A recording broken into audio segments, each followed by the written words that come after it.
धम्मपद गाथा क्रमांक 170। आज दिनांक 6 सितंबर। आज दिनांक 6 सितंबर 2020। यह गाथा तथागत भगवान बुद्ध ने श्रावस्ती के जेतवन विहार में रहते समय ही 500 भिक्षुओं को उद्देश्य करके कही है। इस गाथा द्वारा 500 भिक्षुओं को भगवान बुद्ध ने एक विशेष उपदेश दिया है। यथा बुबुळकं पश्ये यथा पश्ये मरीचिकं एकं लोकं अवखन्तं मच्चुराजा न पश्यति।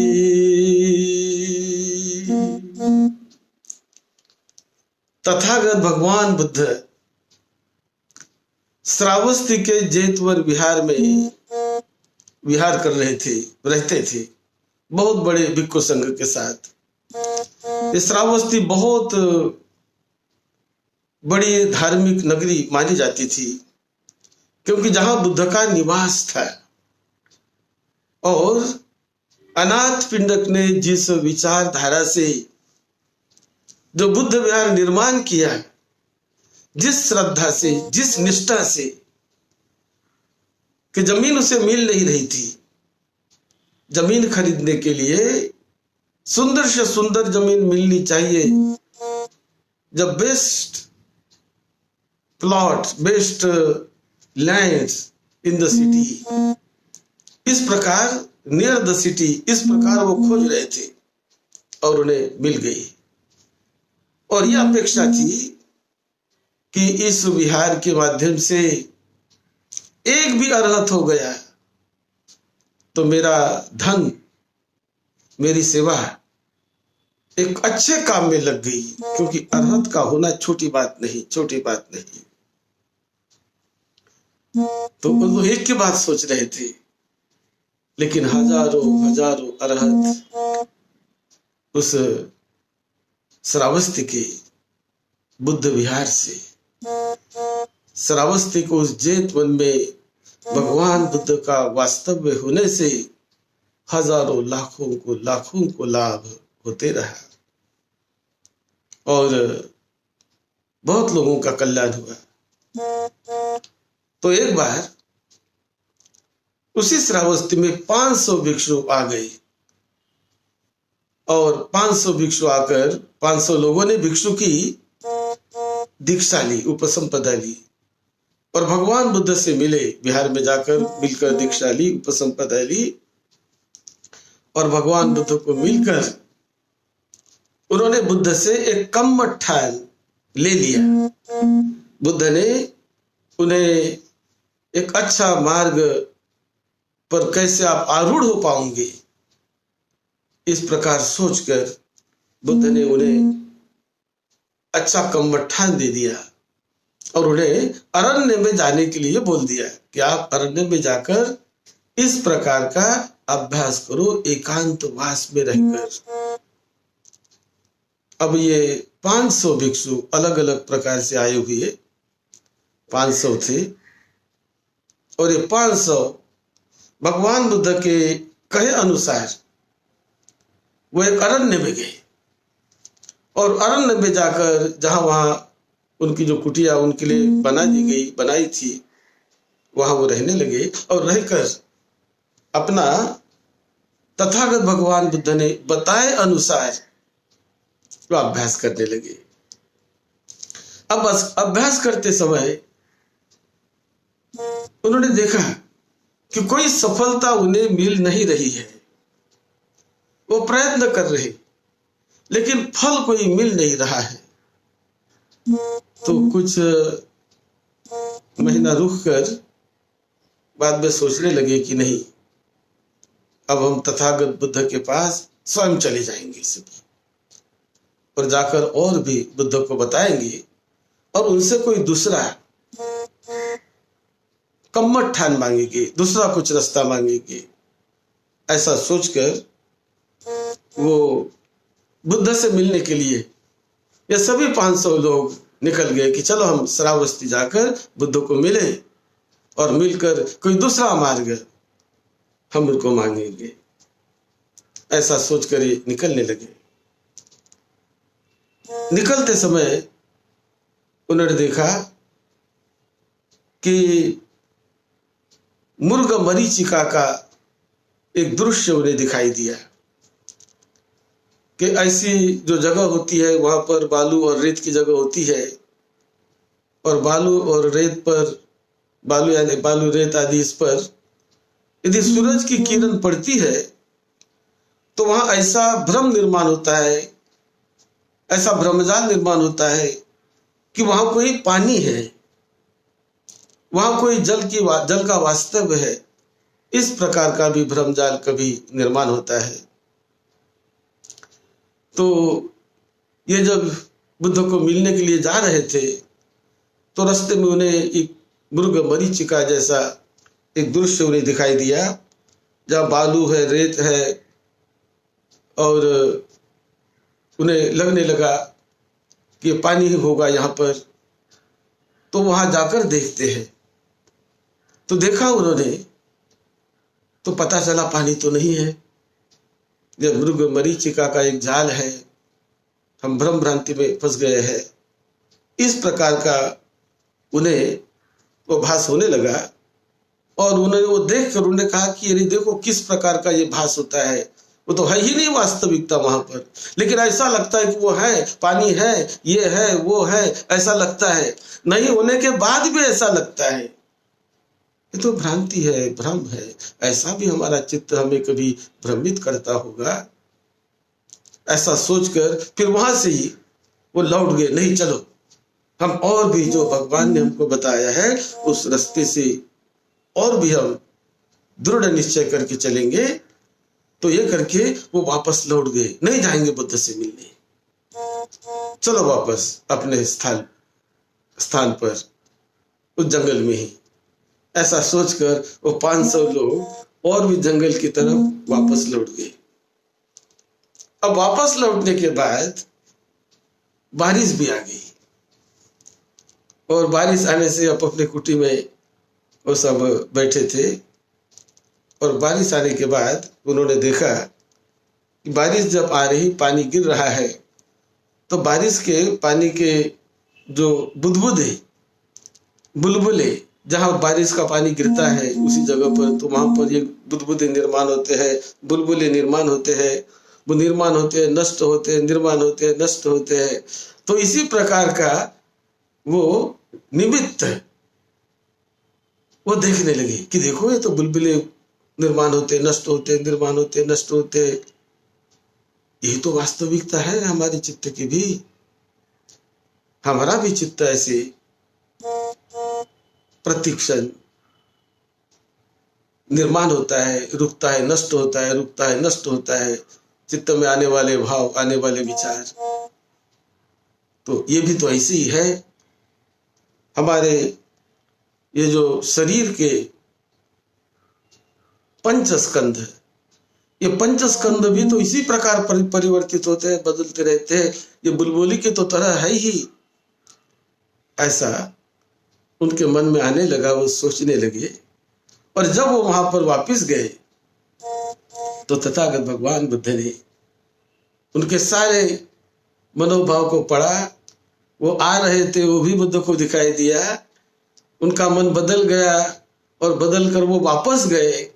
वापस जाकर वहां पर वो बैठे अपने जगह पर, ये भी बुद्ध को दिखाई दिया। और तब बुद्ध ने वो सबको एक अपने प्रकाश की किरणें वहां पर प्रकट करके उनको समझाने के लिए स्वयं बुद्ध ने प्रकाश की ज्योत वहां गंधकुटी से ही, बुद्ध गंधकुटी में ही रहते थे, लेकिन गंधकुटी से ही इन 500 लोगों पर उपकार करने के लिए तथागत भगवान बुद्ध ने वहां एक प्रकाश की ज्योत फेंकी, और जैसे कि वहां पर वो बुद्ध स्वयं है, इस प्रकार का आभास निर्माण करके तथागत बुद्ध ने ये देशना, ये गाथा उस समय उन 500 भिक्षुओं को कही, यथा बुब्बुड़कं पश्ये यथा पश्ये मरीचिकं एकं लोकं अवक्षन्तं मच्चु राजा न पश्यति, कि जैसे बुलबुलों को आप देख रहे हो, जैसे मरीचिका आपने देख लिया है, उसी प्रकार अंतर्मुखी होकर इस शरीर के पंच स्कंधों का, संज्ञा का, संस्कार का, विज्ञान का, रूप का, ये पंच स्कंध का ऐसा ही अंतर्मुखी होकर दर्शन करो। अंतर्मुखी होकर निरपेक्ष भाव से दर्शन करोगे तो बहुत लाभ पाओगे। ये जब देशना तथागत बुद्ध ने की, 500 भिक्षु वैसे ही वो अभ्यास करने लगे, और अभ्यास करते करते उन्हें समझ में आने लगा कि अरे ये शरीर तो पानी के बुदबुदे जैसा है, ये मन भी तो ऐसे ही चंचल है, पानी के बुदबुदे जैसा है, प्रतिक्षण बदलते रहता है। हम कैसे मरीचिका में, भ्रम भ्रांति में फंस जाते हैं, मैं शरीर, मेरा मेरा, मैं मेरा, मैं मेरा, इसके जाल में फंसकर हम इसको सॉलिड समझते हैं, ये बहुत इकाई इसको समझते हैं, लेकिन शरीर तो सॉलिड नहीं है। करोड़ों करोड़ों मांसपेशियों से शरीर बना हुआ है, करोड़ों करोड़ों मांसपेशियां, ब्लड सेल्स, मांस के सेल्स, ब्लड के सेल्स इस शरीर में विद्यमान है, और वो शांत नहीं है, वो रात दिन, दिन रात उसमें परिवर्तन होता है, उसमें बदल होते रहता है, लेकिन हमें इस दृष्टि से दिखाई नहीं देता। ये आंखों की दृष्टि उसे नहीं जान पाती, नहीं समझ पाती। अब बुद्ध के समय तो कोई मशीन नहीं थी कि जैसे आज मशीन है। आज यदि एक्सरे के सामने हम बॉडी रखे, हम अपने हार्ट का एक्सरे निकाले, बॉडी का एक्सरे निकाले, तो समझ में आता है कि एक्सरे मशीन की जो रेंज होती है, जो उसकी पहुंच होती है, वो इतनी गहरी होती है कि वो सारे अणु परमाणुओं को बदलती हुई वो देखती है, क्योंकि जो वास्तविकता है वो उसे दिखाई देता है। इतने सूक्ष्म गहराई तक एक्सरे मशीन शरीर में पेनिट्रेट करती है, शरीर में जाती है और देखती है, उसकी फोटो निकालती है। तो ये सत्यता तो आज हम जानते हैं कि देखो कितना शरीर परिवर्तन हो रहा, कैसे बदल रहा है, कैसे ये सेल्स का कैसे ड्रामा चल रहा है, कैसे उछल कूद रहे हैं भीतर के भीतर। ये तो आज हम समझ पाते हैं विज्ञान के इस युग में, लेकिन बुद्ध के समय तो ये नहीं था। फिर बुद्ध ने इस चित्त को ऐसी अवस्था तक पहुंचाने का रास्ता दिखाया, ऐसी सूक्ष्मता तक वो चित्त पहुंच जाए कि वो सारे शरीर में चलने वाले वास्तविकता को जानकर, उसे जानकर समझकर वो उपादान से मुक्त हो जाए, वो आसक्ति से मुक्त हो जाए, निर्मल बने। ये रास्ता मुक्ति का रास्ता, विकार मुक्ति का रास्ता, मन को निर्मल परिशुद्ध करने का रास्ता तथागत बुद्ध ने बताया। और वो रास्ते से जब इन 500 भिक्षुओं ने अभ्यास किया, काम किया, अरहत बन गए। 500 लोग वहां अरहत बन गए और बड़ा उनका कल्याण हुआ। उस समय तथागत बुद्ध की ये जो देशना थी, ये इन लोगों के लिए थी। कुछ लोग कहते हैं कि क्या बुद्ध धम्म केवल भिक्षुओं के लिए ही है क्या? भगवान बुद्ध क्या भिक्षुओं को ही सिखाते हैं क्या? ऐसी बात नहीं। बुद्ध धम्म तो उपासक उपासिकाओं के लिए ही है। भिक्षु तो एक मास्टर जैसे होते हैं, वो ट्रेनिंग भिक्षु को देते हैं भगवान बुद्ध, उन्हें मास्टर बनाते हैं, एक्सपर्ट बनाते हैं कि तुम एक्सपर्ट बनके, मास्टर बनके ट्रेनिंग लेकर जाओ, उपासकों में जाओ, लोगों को सिखाओ। उपासक अपने आप नहीं सीखने वाले, अपने आप धम्म किसी को नहीं समझ में आने वाला है। तो इसीलिए भिक्षुओं को एक ट्रेनिंग के रूप में तथागत बुद्ध विशेष बल देते हैं कि तुम जब अगुवा हो, जब मास्टर हो, ड्राइवर जब तुम हो, तो ड्राइवर तो बहुत प्रशिक्षित होना चाहिए, बड़ा ट्रेन होना चाहिए। इसलिए बुद्ध अधिक बल भिक्षुओं की तरफ इसीलिए देते हैं कि तुम अच्छे ट्रेनिंग लेकर लोगों पर अनुकंपा करके उपासक उपासिकाओं के दुख मुक्ति के लिए, उनके सुख शांति के लिए, उनको भी अच्छे ऊंचे रास्ते पर ले जाने के लिए रास्ता दिखाओ। और उपासकों ने, करोड़ों करोड़ों उपासकों ने उसका लाभ लिया है। ऐसा नहीं किया केवल भिक्षुओं के लिए है, उपासकों का बहुत बड़ा योगदान है धम्म को संभालने के लिए। बहुत बड़ी उनकी सेवा है, निष्ठा है, श्रद्धा है, दान है, त्याग है। उनके त्याग को मापा नहीं जा सकता, बड़ा त्याग है, बड़ी सेवा है। और सेवा से ही तो धम्म चलता है, त्याग से ही तो धम्म चलता है। और उपासक भी ऐसा नहीं कि वो केवल सुनते रह जाए, उपासक श्रोतापन्न बन सकते हैं, उपासक सकृदागामी बन सकते हैं, उपासक अनागामी बन सकते हैं। ये कितनी बड़ी अवस्था है अनागामी। ये तो उपासक उपासिका बन सकते हैं अनागामी, दायक दायिका बन सकते हैं अनागामी। ऐसे हजारों हजारों उदाहरण भगवान बुद्ध के जीवन काल में आते हैं कि कई दायक दायिका अनागामी पद तक पहुंच गए, तुरंत पहुंच गए। कई दायक दायिका, कई उपासक उपासिका, हजारों हजारों की संख्या में। भिक्षु की संख्या तो इन्हीं गिनी थी, लेकिन उपासकों की संख्या तो करोड़ों में थी। ऐसे करोड़ों करोड़ों लोग लाभान्वित हुए। हाँ, जब अरहत की बात आती है तो उपासक अरहत नहीं बन सकता। अरहत यदि बनने की अवस्था आ जाएगी तो उपासक घर में रह ही नहीं सकता। जब उसका चित्त अरहत के लिए तैयार हो जाता है, अनागामी के फल को पाकर, तो उपासक बंधाना नहीं पड़ता उनको, वो रह नहीं सकता गृहस्थी जीवन में। क्योंकि गृहस्थी जीवन में रहने के सारे आश्रय खत्म हो गए, निकल गए, अब वो रुक नहीं सकता। तो अरहत मार्ग वो ऊंचा मार्ग है। वो मार्ग भिक्षुओं के लिए तथागत बुद्ध ने विशेष रूप से बताने का प्रयास किया। और उपासक उपासिकाओं के लिए भी वो मार्ग है। नहीं, ऐसी बात नहीं, ऐसा नहीं कि उपासक उपासिका वहां नहीं पहुंच सकते, वहां पहुंच सकते हैं। लेकिन जब पहुंचने का समय आता है उपासक उपासिकाओं के लिए, तो गृहस्थी जीवन में वो रह नहीं सकते, क्योंकि वो अवस्थाएं चित्त की ऐसी बन जाती है। ऐसी ऊंचाई पर, शून्यता पर चित्त चला जाता है, साक्षात्कार करता है उस परम सत्य का, परम परिवर्तन का, धम्म का, सद्धम्म का।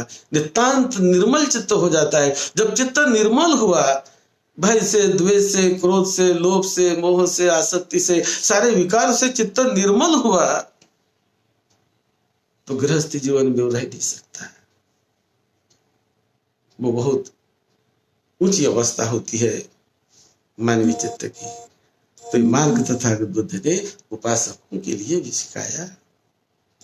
बहुत बड़ा योगदान है उपासक उपासिकाओं का। उनके बगैर तो संघ भी ठीक नहीं सकता, संघ भी चल नहीं सकता, और धम्म भी नहीं चल सकता, क्योंकि संबंध बहुत अटूट संबंध है, एक दूसरे पर अवलंबित है। भिक्षु अवलंबित है उपासक उपासिकाओं पर।